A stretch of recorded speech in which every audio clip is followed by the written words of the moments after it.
আমি যতটুকু জানি ও বুঝি, একজন বনের বাঘ যখন আহার করতে পারে না, তখন কিন্তু সে না খেতে না খেতে কঙ্কাল হয়ে যায়। কখন সে কঙ্কাল হয়? যখন সে অচল হয়, তাকে খাবার দেওয়ার কেউ থাকে না, তখনই সে কঙ্কাল হয়ে যায়। আর একজন মানুষ যদিও সে অসুস্থ হয়ে থাকে, সে জীবনের শেষ লড়াইটা পর্যন্ত করে, সে নিজে খেয়ে বাঁচার জন্য। কারণ তার দুটো হাত দিছে, পা দিছে, এমনকি সে কথা বলতে পারে, কারো না কারোর কাছে খাবার চাইতে পারে, কেউ না কেউ তাকে দয়া করে, কেউ না কেউ তার পাশে দাঁড়ায়। তো মানুষ কিন্তু কঙ্কাল হয় না। যদিও সে রোগে শোগে ভোগে, তাও কিন্তু সে চেষ্টার ত্রুটি রাখে না, সবসময় চেষ্টা চালিয়ে যায় সে কিভাবে বাঁচবে। আর বনের বাঘটা তো বনের মধ্যেই থাকে, বনে তো কেউ যায় না। আর যদিও মায়া লাগে, তার সামনে যেতে চায় না, কারণ সে যদি খেয়ে নেয়, কারণ তারা বেইমানি পশু।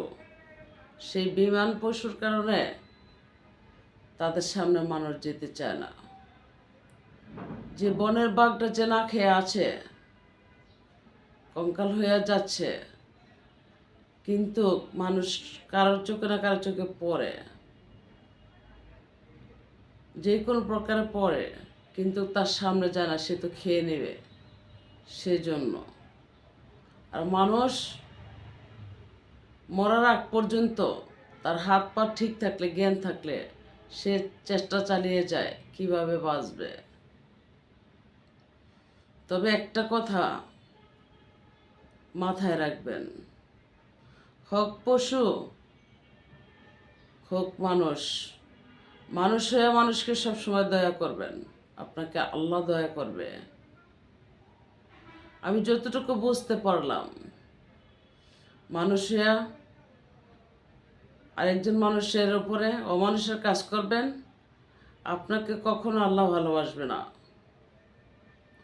হয়তো আপনি ক্ষণিকের বাহাদুরিটা দেখে যাচ্ছেন যে আপনি কইরে যাচ্ছেন, কিন্তু আপনি টের পাচ্ছেন না যে আপনি আল্লাহর নজরে আছেন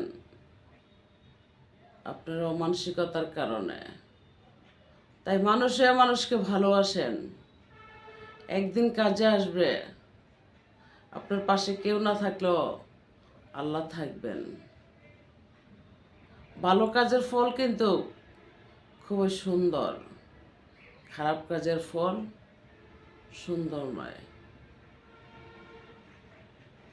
দুটি পাখি আর দুটি মানুষ, দুটি পার্থক্য।